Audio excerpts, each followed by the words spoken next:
Bonjour à tous. Alors, je pensais pas refaire de vidéo après les présidentielles et me revoilà. C'est tout simplement les circonstances qui m'y poussent parce que on ne peut pas rester à 2 mètres de la ligne d'arrivée dans ces conditions, ou plutôt on dirait en Espagne à 2 mètres du bol de sangria, vous voyez. Donc, je vais essayer de ne pas prendre plus de 5 minutes de votre temps précieux cette fois. Et je passe donc tout ce qui est introduction pour arriver directement au sujet qui nous préoccupe ici, le deuxième tour des législatives. Vous connaissez le principe, c'est pas l'image qui est intéressante ici puisque c'est très statique. J'ai pas fait de montage cette fois, donc c'est vraiment le son. Si vous êtes en train de faire votre ménage ou la cuisine, c'est très bien, vous mettez simplement le son. Et j'ai envie de vous partager ce contenu parce qu'il y a de quoi s'inquiéter un petit peu à l'approche de ce deuxième tour. Euh, D'abord parce que, certes, on a fait un bon score, voire un très bon score au premier tour, mais c'est pas encore acquis. Et puis les médias continuent de faire une pression folle, une campagne de dénigrement pour essayer d'empêcher à tout prix que ça puisse se jouer sur ce deuxième tour. Donc là, vraiment, il y a une opportunité, il y a un vote qui peut tout changer. Et contrairement à ce qu'on vous répète nuit et jour, il faut l'avoir en tête parce qu'il y a beaucoup de gens qui se résignent, qui finissent par se décourager. Et voilà, moi je vais essayer de vous convaincre d'aller dans le sens inverse. Alors, Jean-Luc Mélenchon l'a toujours dit, les élections, nous on n'y va pas pour faire de la figuration. Et puis là, en l'occurrence, l'opportunité, elle est réelle. D'accord. Il y a 406 circonscriptions où la NUP est qualifiée pour le deuxième tour. 406 circonscriptions, sachant qu'il faut 289 députés pour diriger, pour avoir le gouvernement. Vous comprenez bien que c'est plus que jouable, à vrai dire, hein, contrairement à tout ce qu'on vous raconte. Alors c'est sûr que les réserves de voix, elles sont plutôt du côté de chez Macron, mais là c'est pareil. Moi je vais vous interpeller sur une chose. J'entends encore des gens me dire Macron le socialiste. Alors, expliquez-moi, comment on peut être socialiste si la réserve des voix, c'est les républicains? D'accord. Parce que c'est acquis pour tout le monde, on en parle dans tous les médias.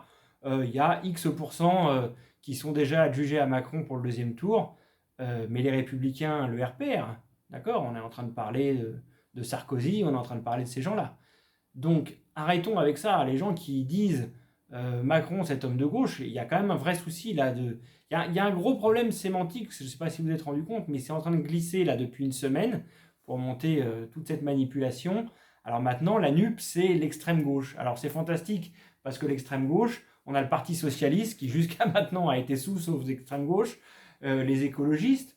Europe Écologie Les Verts n'a jamais été un parti d'extrême gauche, et ni la France Insoumise. Personne dans ce camp-là ne reconnaît ou n'accepte cette appellation. Gauche radicale éventuellement, mais enfin pendant des années on a connu le parti radical de gauche, ça n'a jamais interpellé personne.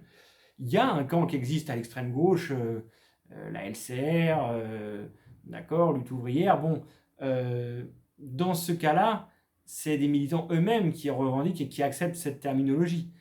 En l'occurrence, ce qui dérange beaucoup la classe dirigeante actuellement et dominante, c'est que ce programme est un programme de rupture. Voilà pourquoi c'est important de le diaboliser et de parler d'extrême gauche, de faire une confusion avec l'extrême droite, de dire on mélange tout, mais ce n'est rien d'autre que la gauche.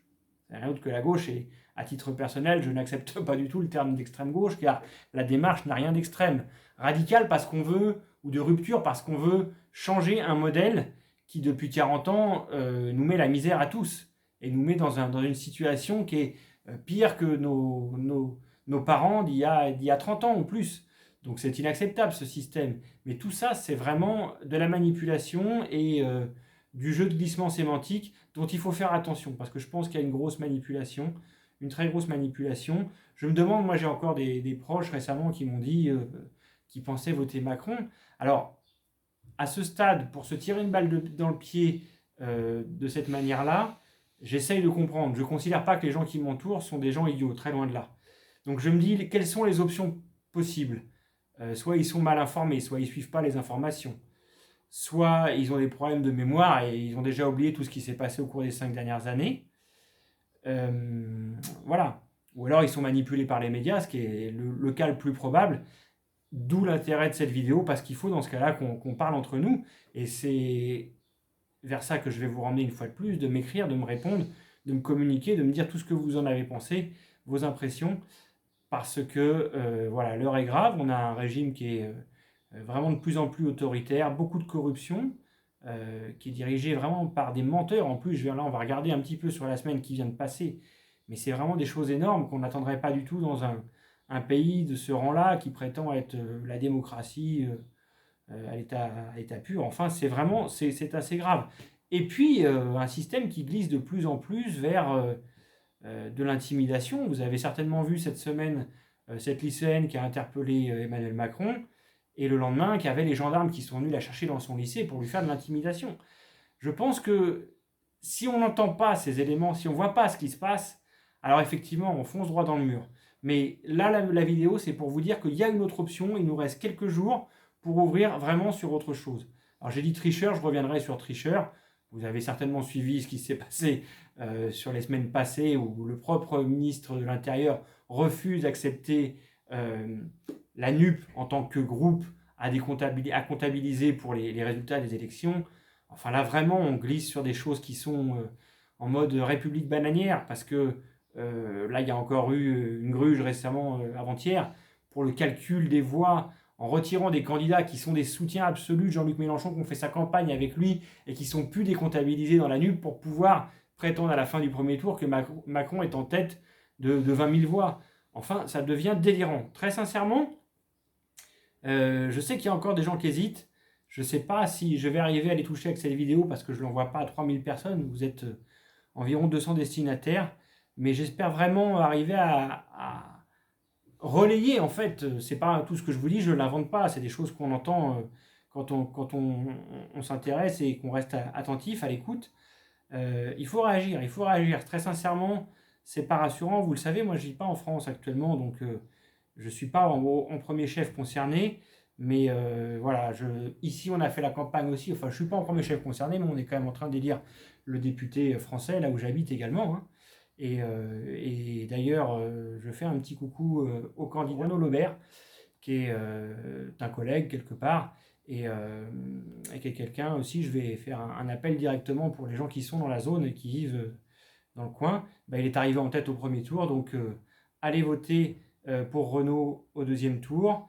Je peux vous dire que c'est quelqu'un de qualité et qui porte sincèrement ses engagements. Donc ça serait vraiment une grande chance pour nous de l'avoir à l'Assemblée nationale.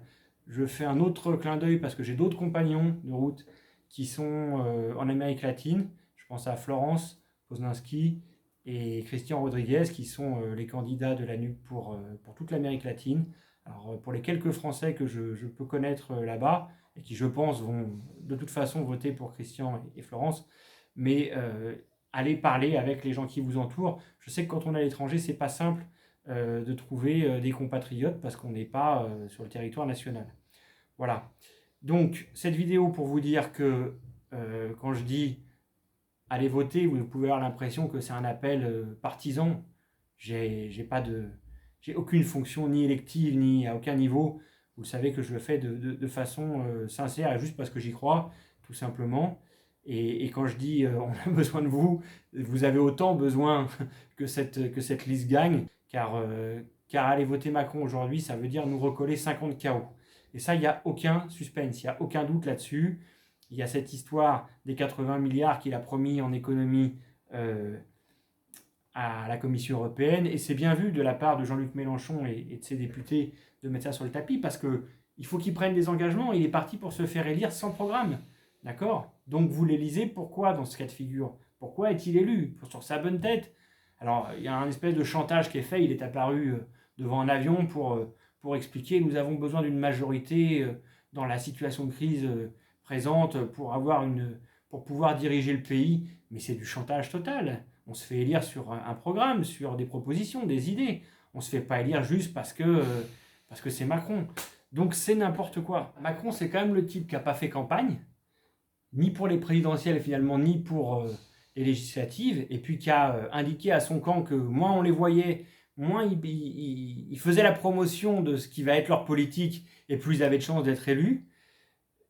Vous voyez où ça devient quand même préoccupant ? C'est-à-dire qu'en fait, ces mesures, il est conscient que ça serait très impopulaire. C'est sûr que travailler pour les 5% les plus riches de la population et faire des cadeaux à la Commission européenne et à tous ceux qui lui financent ses campagnes, ça peut pas provoquer un engouement et des mesures une réaction populaire de la part de la population. Mais c'est aussi à chacun d'être clair et de ne pas se mettre des œillères et tomber dans le piège des médias. D'accord ? Cette question des 80 milliards dont je parlais, c'était effectivement une très bonne idée de la poser maintenant, parce qu'il est question de savoir, avant même l'élection, quelles sont ses propositions, sur quoi il s'engage.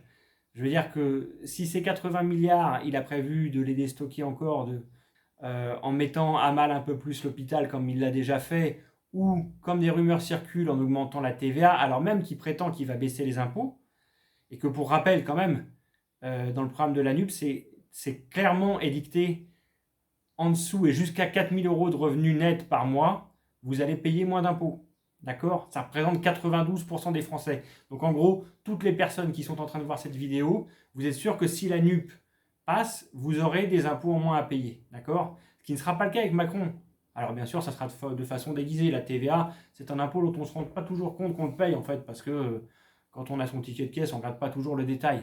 D'accord ? Mais s'il augmente la TVA, bien évidemment, ça sera une augmentation d'impôts. Et lui, il prétend baisse d'impôts parce qu'il vous enlève l'audiovisuel public, alors que l'audiovisuel public, c'est la dernière réserve de ce qu'on avait un petit peu pour activer un peu les méninges et permettre à tout le monde de réfléchir. Parce qu'après, si la France entière doit reposer sur l'information par Cyril Hanouna, là, ça va vraiment être très très grave. Donc, voter pour les députés de la NUP, ça implique la retraite à 60 ans et pas à 65, la 6e semaine de congé payé, la fin de Parcoursup, réorganisation de la fiscalité, comme je l'expliquais juste avant, avec donc un découpage par tranche qui sera très différent, et jusqu'à 4 000 €, vous ne payerez pas plus d'impôts, vous en payerez moins. D'accord ? 92% des Français qui sont concernés par cette réforme. Bien sûr, la politique écologique la plus aboutie avec l'instauration de la règle verte. On a déjà parlé de tout ça pour la présidentielle. Hein. L'industrie de la mer, la fin des énergies fossiles, c'est tout ça qui doit se préparer. Et le renouveau institutionnel. Vous vous rendez compte du piège ici ? Vous êtes amené à voter, Macron se présente devant tout le monde en disant « vous allez me donner la majorité parce que vous m'avez élu il y a 2 mois ». Mais pourquoi diable fait-on une élection dans ce cas-là ? Pourquoi fait-on une élection ? Si tout a été acté il y a 2 mois, il n'est pas nécessaire de convoquer, d'appeler tous les Français aux urnes, de mettre des bureaux de vote partout et de faire des frais d'ailleurs, parce que c'est encore des frais qui incombent aux contribuables. Alors même que, d'après Macron, il n'y a pas d'enjeu sur cette élection, parce que finalement, ce n'est qu'une validation de sa propre élection. Ça n'a aucun sens. Tout le monde doit avoir en tête que cette élection, c'est une élection de conquête du pouvoir. L'Assemblée nationale, c'est quand même le lieu de la démocratie. Donc, si on ne vote pas sur cette élection, alors on ne vote plus. Alors ça ne sert plus à rien. Alors voilà, moi je veux attirer votre attention parce qu'on a entendu beaucoup dire après l'élection présidentielle que c'est les plus de 60 ans qui ont voté pour Emmanuel Macron. Eh bien, c'est vrai que ce n'est pas un très juste retour des choses parce que les 60 ans et plus, les 70 ans, les 80 ans, c'est des gens quand même qui sont passés dans cette période des 30 glorieuses et qui ferait bien de se souvenir qu'heureusement qu'ils avaient un état social, un système de protection sociale derrière. Les jeunes sont l'électorat de la NUP, semble-t-il, mais les jeunes, parfois, sont un petit peu moins concentrés sur ce genre d'objectif que peut représenter une élection législative. Un taux d'abstention qui est vraiment, vraiment préoccupant. On n'a même pas une personne sur 2 qui vote. Et puis souvenez-vous qu'en votant pour Emmanuel Macron, quand même, vous faites élire le plus impopulaire de tous les présidents de la Ve République, parce qu'on n'a jamais eu un président qui est mis en difficulté comme ça, 2 mois après son élection, ce qui traduit quand même clairement que son action politique ne fait pas du tout l'unanimité chez les Français. Et à vrai dire, si on se souvient bien du nombre de voix qu'il fait au premier tour, il faut avoir en tête que Emmanuel Macron n'est pas soutenu par un Français sur 4, à vrai dire pas plus d'un Français sur 4. D'accord ? Il n'a pas un tiers des voix qui lui reviennent en voix propre. Il est élu toujours au 2e tour via une stratégie, une cabale politique en quelque sorte, parce que voilà, il a son assurance vie qui est l'extrême droite et qui lui permet de se faire élire, mais il n'est pas du tout élu sur ses idées. Donc le message il est clair, il manque pas tant de voix que ça, pas tant de voix comme on a pu vous dire sur les chaînes d'infos. C'est vrai que y a une situation qui n'est pas acquise. mais c'est l'abstention qui fera la différence. C'est-à-dire que ceux qui n'ont pas bougé au premier tour, si vous allez voter, les choses changent. Les choses vont changer. Pas plus tard qu'hier, j'échangeais avec quelqu'un sur ces élections et il me dit qu'il n'a pas été voté. Et je lui demande pourquoi. Il me dit j'étais au foot. Bon. Alors en plus, nous, on avait plusieurs jours où on pouvait voter puisqu'on pouvait voter à distance. Très bien, très bien, très bien. Mais le foot, c'est une après-midi. Là, les 5 ans, c'est pour 5 ans. La retraite, c'est plusieurs années où il faudra continuer à trimer, alors même que la santé suivra peut-être pas. Donc le foot, ok, pourquoi pas, mais ça peut juste se décaler de quelques heures, ou on peut juste raccourcir un tout petit peu l'entraînement ce jour-là ou le match. Un autre me disait qu'il veut plus aller voter parce que on nous prend pour des cons, c'est toujours pareil, c'est les mêmes. Eh bien non, non. Si les gens qui disent que c'est les mêmes sont ceux qui ont voté Hollande, puis Macron et peut-être avant Sarkozy, ben oui, oui, bien sûr c'est les mêmes. Mais dans ces cas-là, vous avez fait élire les mêmes personnes. Donc faut pas, 10 ans après, dire on s'est fait avoir. Il y a pas d'arnaque en fait à ce niveau-là. C'est pas là qu'elle est l'arnaque. Voilà, beaucoup de gens qui se déplacent pas, qui sont certainement déçus, oui, on peut le comprendre.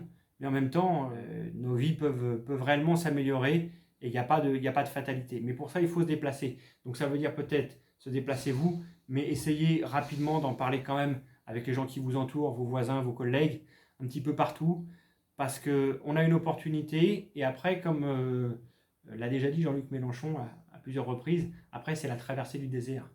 Pour 5 ans à vrai dire, parce que ce n'est pas les élections européennes qui changent quoi que ce soit, avec le Parlement fantoche de l'Union européenne. Ce n'est pas non plus les élections régionales, les élections cantonales. D'accord. Donc, avec ce système, on en prend pour 5 ans. Et je pense qu'il est grand temps de changer les institutions. Cette élection législative, alors finalement, on nous explique maintenant qu'elle sert strictement à rien. Donc en fait, là, on nous berne vraiment. On nous prend vraiment pour des idiots. Ce qu'il faut transmettre, c'est que non, c'est pas joué du tout. Vous le savez. Si les abstentionnistes se déplacent, alors ça change tout. Et à partir de la semaine prochaine, on commence une nouvelle aventure. Donc j'espère vous avoir convaincu, j'espère recevoir aussi vos commentaires. Vous n'êtes pas obligé d'être d'accord avec moi, mais je suis sûr que dans le cas contraire, vous aurez des arguments à m'opposer. Donc ça sera intéressant de toute façon. Et j'espère vraiment que dimanche prochain, on arrive à tous se saluer avec une nouvelle Assemblée nationale et de nouveaux projets pour les années qui viennent. Voilà, allez merci et à bientôt.